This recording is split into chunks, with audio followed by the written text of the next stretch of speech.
Hello, welcome back to Chris's Beer Reviews. Time for a beer review, and we're back on the Perfect Draft, and we have Fuller's. We actually have Fuller's on the Perfect Draft. That surprised me when I saw that little release. Fuller's was just not a brewery I thought I'd ever see on the PD, but it is, so that's a good thing. It's about time we had some good, decent beers on the PD. It's become a little bit stale, the PD, and they've dropped a couple of good beers. There are still some great beers on there. I've actually got 3 PD machines, and all 3 have got kegs in, but the one that's sitting here is the one that has the Fuller's London Pride in it. So it is Fuller's London Pride, and it comes in on keg at 4.1%. A little bit disappointed in that. Again, did a bit of research. In bottles it's 4.7, but on cask it is 4.1. And that was the issue that I had when the St Austell's Proper Job came out. It was lower ABV in keg than it was bottles, but that's the way it is in pubs. All kegs of St Austell's Proper Job are lower ABV compared to bottles, makes it more sessionable in a pub. So this is sitting on 8 degrees, recommended temperature is 7, but I can't wait for it to drop to 7, so we're just going to crack on with it at 8 degrees. Let's have a pour. Let's just spray that straight over my hand.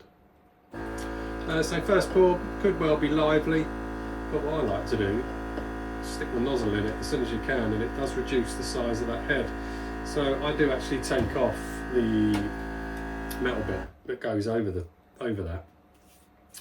I'll show you that properly one day, although you probably saw it. So you do get, I do find that if you take the metal bit off that goes over the hose, the pipe, and you can push that straight onto the glass, it does reduce the size of the head. And then get it in the liquid, and again it just gives you a better head. So that looks good. It's in a tribute glass because I did have a London Pride glass, but it got smashed. So there it is, a typical London Pride colour. Nice kind of golden coppery type colour, nice carbonation going on. Well, let's get on the sniffs. Not a huge amount going on, it just smells like London Pride, to be fair. Bit malty, bit fruity. A little bit of a dry hoppy type vibe, but nothing big, nothing explosive. It's just a decent bitter. I do enjoy London Pride. It's classed as a golden ale, isn't it? But I do enjoy a London Pride. Let's get tasting it. Cheers.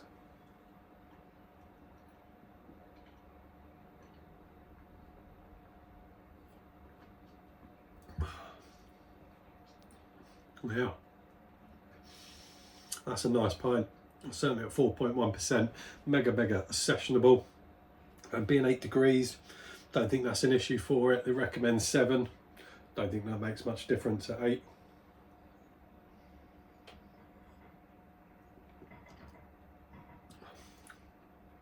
Although I can tell you straight off the bat, I think I prefer it in a bottle.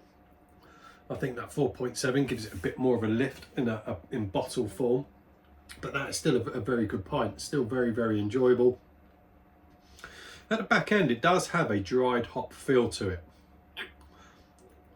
A bit hoppy, but kind of dry hopped type vibe. At the front, you do get the delicate notes of soft fruits, like raisins, sultana-y type vibe. A little bit of toffiness in there. And then it kind of finishes with that kind of a bitter hop finish.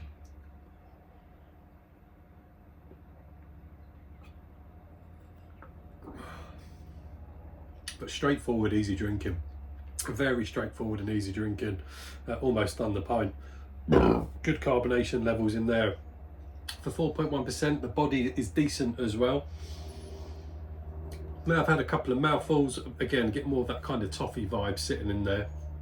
But it definitely is, like it's been dry hopped at the end, is how it finishes in your mouth. Like, keep saying it, a dry hop feel, which you don't get on the bottles. In the bottles you get a lot more sweetness. That 4.7 I think elevates the fruits in it, the sultanas and raisins that you get in a bottle, and with the malts you just get a better, sweeter balance in it. In this at 4.1% you're not getting that. You just don't get it, which is a shame, because I'd have really liked that experience, the 4.7 experience. I mean, I've had this in pubs, certainly in Fuller's pubs. I think it tastes better on cask in a Fuller's pub as well. I think they've done something to this. It's a decent pint, but something's just not sitting right. Whether this has been a rush thing to get it in the PD and it's been brewed a bit quicker, I'm not sure. I'm not sure what the dynamics are of that deal that Perfect Draft have done with Fuller's, which is owned by Asahi. It's a good pint, don't get me wrong. It's an enjoyable pint. But something just is not sitting right with me on that. And I like Fuller's. I drink a lot of Fuller's beers, drunk a lot of London Pride, love ESB. And I did say on the Perfect Drafts Facebook page, I said, now you've got this, go and get ESB on Perfect Draft. And they did say that they'd, hate this cheesy saying, they'd run that idea up the flagpole. We don't need bullshit bingo, just say yes or no. It'd be interesting if they could get ESB. It's a nice beer. A bit more of that maltiness is starting to come through, but right at the end of the pint. But at the front, yeah, delicate little sultana raisin flavours, delicate kind of caramel to toffee in the middle, a bit of malty finish, then rolls into that kind of dry hopped feel that I just don't think you get with London Pride in bottles, or when I've ever had it on cask. I've not had that. It's okay. It is a good pint, but it isn't what I was expecting. I think this has been dialed down. I could be wrong. Perfect Drafts, you're never going to watch this video, but if you do, Fuller's, you're certainly never going to watch it. Just feels a little bit dialed down for me. There you go. We'll see what other reviewers say, but there you go. That's my opinion. See you soon.